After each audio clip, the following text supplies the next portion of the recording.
മേൽവിലാസം, അപ്പോത്തിക്കരി എന്നീ 2 ചിത്രങ്ങൾ സംവിധാനം ചെയ്തുകൊണ്ട് ശ്രദ്ധേയനായ സംവിധായകനാണ് മാധവ് രാമദാസ്. അദ്ദേഹത്തിൻ്റെ പുതിയ ചിത്രമാണ് ഇളയരാജ. ചിത്രത്തിലെ കേന്ദ്ര കഥാപാത്രത്തെ അവതരിപ്പിക്കുന്നത് ഗിന്നസ് പക്രുവാണ്. ഊതിയാലണയില്ല ഉലയിലെ തീ, ഉള്ളാകെയാളുന്നു ഉയിരിലെ തീ എന്ന ടാഗ്ലൈനോട് കൂടിയാണ് ചിത്രത്തിൻ്റെ ഫസ്റ്റ് ലുക്ക് പോസ്റ്റർ പുറത്തുവന്നത്. ചിത്രത്തിലെ നായകനെയും നായകന്റെ മേക്ക് ഓവറും കണ്ട് പ്രേക്ഷകർ ഞെട്ടിയിരുന്നു. ഗിന്നസ് പക്രുവിന്റെ ഇതുവരെ കാണാത്ത മേക്ക് ഓവറിലായിരുന്നു ഫസ്റ്റ് ലുക്ക് പോസ്റ്റർ റിലീസ് ചെയ്തത്. മാധവ് രാമദാസ് തന്നെ എഴുതിയ കഥയ്ക്ക് സുദീപ് ടി ജോർജാണ് തിരക്കഥയും സംഭാഷണവും ഒരുക്കിയിരിക്കുന്നത്. ഫസ്റ്റ് ലുക്ക് പോസ്റ്ററിലൂടെ നമ്മെ ഏവരെയും ഗിന്നസ് പക്രു ഞെട്ടിച്ചുവെങ്കിലും ഇത്തവണ സാക്ഷാൽ ഹരിശ്രീ അശോകന്റെ മേക്ക് ഓവർ കണ്ട് അന്തം വിട്ടിരിക്കുകയാണ് സോഷ്യൽ മീഡിയ. ചിത്രത്തിന്റെ സംവിധായകൻ തന്റെ ഫേസ്ബുക്ക് പേജിലൂടെയാണ് പോസ്റ്റർ പുറത്തുവിട്ടിരിക്കുന്നത്.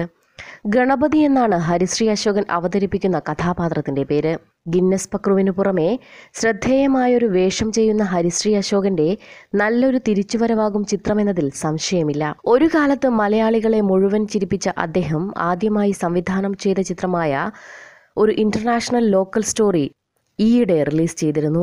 ഒരു കോടതി മുറിയിൽ നടക്കുന്ന വിചാരണയെ ആസ്പദമാക്കിയെടുത്ത മേൽവിലാസം എന്ന ചിത്രവും ആരോഗ്യമേഖലയിലെ ദുഷ്പ്രവൃത്തികളുടെ കഥ പറഞ്ഞ അപ്പോത്തിക്കരിയും മാധവ് രാമദാസൻ എന്ന സംവിധായകന്റെ കയ്യൊപ്പ് പതിഞ്ഞ ചിത്രങ്ങളായിരുന്നു.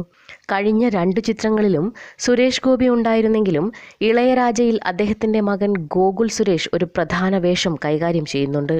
ചെസ് കളിയെ ആസ്പദമാക്കി ഒരുക്കിയെടുത്ത ചിത്രത്തിന്റെ ട്രെയിലർ കഴിഞ്ഞ ദിവസം യൂട്യൂബിൽ റിലീസ് ചെയ്തിരുന്നു. മാധവ് രാമദാസിന്റെ കഴിഞ്ഞ 2 ചിത്രങ്ങൾ പോലെ തന്നെ കലാമൂല്യത്തിന് പ്രാധാന്യം നൽകിയാണ് ചിത്രം ഒരുക്കിയിരിക്കുന്നതെന്ന് ട്രെയിലറിൽ നിന്ന് തന്നെ മനസ്സിലാകും.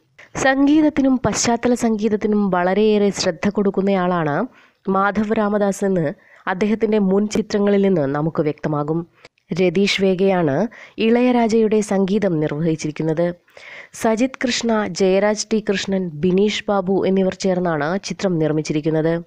നിരവധി ഹിറ്റ് ചിത്രങ്ങൾ റിലീസിനെത്തിച്ച E4 എന്റർടൈൻമെന്റ് ആണ് ഇളയരാജ വിതരണം ചെയ്യുന്നത്.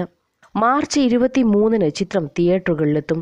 മേൽവിലാസവും അപ്പോത്തിക്കരിയും പോലെ ഇളയരാജയും നല്ലൊരു ചിത്രമാകട്ടെ. ഒപ്പം ബോക്സ് ഓഫീസിൽ മികച്ച വിജയവും കൈവരിക്കട്ടെ. You're watching me on metromatney.com. on metromatney.com. metromatney.com. Subscribe for more videos.